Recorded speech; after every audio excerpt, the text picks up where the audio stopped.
तो क्या मिनॉक्सिडिल काम करता है? मतलब क्या मिनॉक्सिडिल बाल उगाने में या बाल झड़ना कम करने में सक्षम है? अरे हाँ हाँ, बिल्कुल काम करता है, एकदम मस्त काम करता है। ये बस कल से लगाना स्टार्ट कर दो और 1 महीने के अंदर एकदम पूरा खचाखच बाल है, मस्त एकदम। नहीं भाई, ये कुछ काम वाम नहीं करता है, ये एकदम फालतू है। ये मिनोक्सिडिल कोई काम का नहीं है। बाल एक बार गए तो गए, वो कुछ वापस नहीं आ सकता, कुछ नहीं कर सकते। ये सब झूठे हैं। काश इस क्वेश्चन का आंसर इतना स्ट्रेट फॉरवर्ड होता, मगर हाँ या ना में देना ये पॉसिबल नहीं है। इतना स्ट्रेट फॉरवर्ड ये नहीं है। देखिए, बात यह है कि आपको मुझे 2 से 3 मिनट देने ही पड़ेंगे आपको ये समझाने के लिए कि क्या मिनोक्सिडिल वाकई काम करता है। अब देखिए, मिनोक्सिडिल क्या है और ये कैसे काम करता है, इसका मैकेनिज्म ऑफ एक्शन क्या है, ये सब बता के अभी उतना कोई फायदा नहीं है। अरे पता होगा तो बताओगे ना, अब पता ही नहीं है तो बताओगे क्या? जो भी हो, देखिए, मिनोक्सिडिल क्या चीज़ है, क्या दवाई है, कैसे काम करता है, इसके क्या क्या साइड इफ़ेक्ट्स है, किन किन पेशेंट्स में हम दे सकते हैं, क्या क्या कॉन्ट्राइंडिकेशन है, इन सभी के बारे में मैंने मेरा जो हेयर लॉस वाला पिछले वीडियोस था उनमें बताया है। तो मैं लिंक डिस्क्रिप्शन में दे दूंगा, आप अगर चाहे तो उसको देख सकते हैं।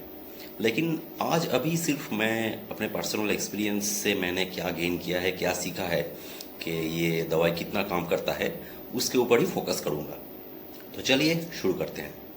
मेरे 8 साल के प्रैक्टिस में मैंने करीब 1,000 से ऊपर हेयर लॉस के पेशेंट्स को ट्रीट किया होगा। उनमें से जिस टाइप के हेयर लॉस में मिनोक्सिडिल यूज़ होता है, एंड्रोजेनेटिक एलोपेशिया, तो मोर देन 50% पेशेंट तो एंड्रोजेनेटिक एलोपेशिया के ही आते हैं। तो उनमें से जिनको मैंने मिनोक्सिडिल दिया है, मेरा प्रैक्टिकल एक्सपीरियंस क्या रहा एज ए डर्मेटोलॉजिस्ट, वो मैं आपसे शेयर करता हूँ। सबसे पहली बात तो ये है कि कुछ पेशेंट्स 1 या 2 महीने में मिनोक्सिडिल लगाना ही बंद कर देते हैं। हालांकि मैं सबको काउंसलिंग करता हूँ कि पहले 1 या 2 महीने में बाल झड़ना बढ़ सकता है, ये ऐसे ही काम करता है, और मेरा फ़ोन नंबर भी दिया हुआ रहता है। फिर भी कुछ लोग समझते नहीं हैं, बंद कर देते हैं। तो उनमें क्या फ़ायदा और क्या नुकसान। अब बाकी जो लोग इनिशियल 1-2 महीना गुजार लेते हैं, उनमें भी बहुत सारे लोग अगले 4 या 5 महीने में इस्तेमाल करना बंद कर देते हैं। चाहे आप जितना अच्छे से काउंसलिंग करो, एक्सपेक्टेशंस ही ऐसा है कि उन्हें लगता है कि 6 महीने लगाया तो सारे बाल वापस आ जाने चाहिए। आए नहीं तो या तो दवाई चेंज, नहीं तो डॉक्टर चेंज। इसके बाद जो लोग बच जाते हैं और कंटिन्यू कर पाते हैं, उनके बारे में मैं कह सकता हूं कि ज़्यादातर पेशेंट में एक्सपेक्टेड इम्प्रूवमेंट होता है। कुछ पेशेंट्स में कम इम्प्रूवमेंट होता है और कुछ में कोई इम्प्रूवमेंट नहीं होता है।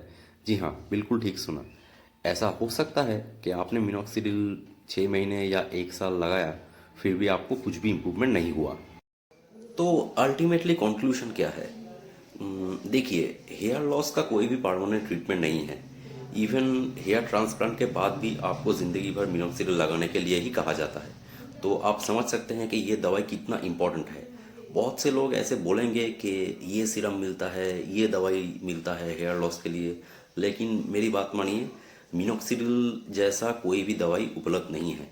मिनोक्सिडिल इज़ द बेस्ट, ये सबसे अच्छा काम करता है। इससे अच्छा और कोई दवाई काम नहीं करता है, specially in case of androgenetic alopecia, यानी मेल और फीमेल पैटर्न हेयर लॉस में मिनोक्सिडिल से ज़्यादा बेहतर काम और कोई दवाई नहीं करता है। तो हाँ, मिनोक्सिडिल ज़रूर काम करता है। कुछ लोगों में शायद उतना अच्छा काम ना करे, या फिर कुछ लोगों में ऐसा हो सकता है कि बिल्कुल ही काम ना करे, लेकिन ज़्यादातर लोगों में ये काम करेगा। अपना एक्सपेक्टेशंस को सही मात्रा में रखिए। देखिए, मिनोक्सिडिल उन्हीं लोगों में ज़्यादा अच्छा काम करता है जिनके हेयर लॉस अभी अर्ली स्टेज में है। जिनके सर में बहुत ही कम बाल बचे हैं, उन पे मिनोक्सिडिल का कोई काम नहीं होगा, कोई रोल नहीं है वहाँ पे। वहाँ दूसरे ट्रीटमेंट्स जैसे हेयर ट्रांसप्लांट वगैरह के बारे में सोच सकते हैं, लेकिन मिनोक्सिडिल लगा के कुछ फ़ायदा नहीं होगा।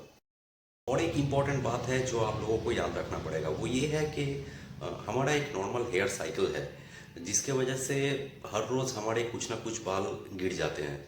तो वो एक नेचुरल प्रोसेस है, मिनोक्सिडिल उसको ऑल्टर नहीं करता है। तो आप मिनोक्सिडिल लगाने के बाद भी कुछ ना कुछ बाल आपके रोज़ झड़ेंगे, ठीक है। एक्सेसिव जो बाल झड़ना है उसको वो बंद करेगा, लेकिन नेचुरल जो प्रोसेस है वो चलता रहेगा। और आपका जो हेयर डेंसिटी है वो भी इंक्रीज होगा मिनॉक्सिडिल से। किसका कितना ज़्यादा होगा वो तो प्रेडिक्ट कर पाना इम्पॉसिबल है, लेकिन कुछ ना कुछ फ़ायदा ज़रूर मिलेगा। और एक इम्पॉर्टेंट बात यह है कि आपको थोड़ा सा टाइम देना होगा। मतलब 2-3 महीने लगाएंगे फिर सोचेंगे कुछ फ़ायदा नहीं हुआ छोड़ दिया, ऐसा नहीं चलेगा। आपको एटलीस्ट 6 महीने से 1 साल लगाना होगा, फिर आपको थोड़ा सा फ़ायदा मिलेगा। उसके बाद भी आपको कंटिन्यू करना होगा, क्योंकि इसमें क्या होता है, अगर आप अचानक से छोड़ देंगे मिनॉक्सिडिल लगाना तो जितने दिनों तक आप लगाए थे उतने दिन जितने बालों को उसने रोक के रखा था वो सभी अगले 3 से 4 महीने के अंदर झड़ जाएंगे। मतलब सोचिए आपने 2 साल मिनॉक्सिडिल लगाया, उसके बाद छोड़ दिया, तो 2 साल अगर आप मिनॉक्सिडिल नहीं लगाते तो जैसा आपका स्कैल्प का हाल होता, मिनॉक्सिडिल छोड़ने के 3 से 4 महीने के अंदर वैसा ही हाल हो जाएगा। ठीक है, तो ये सोच के जो डिसीजन लेना है लेना पड़ेगा। तो अचानक से बंद मत कर दीजिए, क्योंकि देखिए 2-3 साल 4 साल अगर आपके बालों का झड़ना रोक के रख रहा है, सर में बाल ज़्यादा रह रहे हैं, तो वो भी तो एक बहुत बड़ा फ़ायदा ही हुआ। तो बॉटम लाइन यही है कि अपने डर्मेटोलॉजिस्ट के ऊपर भरोसा रखिए, इस दवाई के ऊपर भरोसा रखिए, पर खुद से कभी भी कोई ट्रीटमेंट करने का कोशिश मत कीजिए। अगर आपको हेयर लॉस का प्रॉब्लम हो रहा है तो एक क्वालिफाइड डर्मेटोलॉजिस्ट को दिखाइए और उनके प्रेस्क्रिप्शन के मुताबिक ही ट्रीटमेंट स्टार्ट करें। खुद से मिनॉक्सिडिल या कोई भी और दवाई अपने ऊपर इस्तेमाल मत कीजिए। सेल्फ मेडिकेशन को ऑलवेज अवॉइड कीजिए। ये वीडियो सिर्फ आपको जागरूक करने के लिए है। ऐसे वीडियोस को देख के अपने ऊपर कोई भी दवाई का इस्तेमाल कभी मत कीजिए। ऑलवेज सेल्फ मेडिकेशन को अवॉइड कीजिए। तो चलिए दोस्तों, फिर मिलेंगे अगले वीडियो में। तब तक के लिए स्वस्थ रहिए, खुश रहिए, दूसरों को भी खुश रखिए। जय हिंद।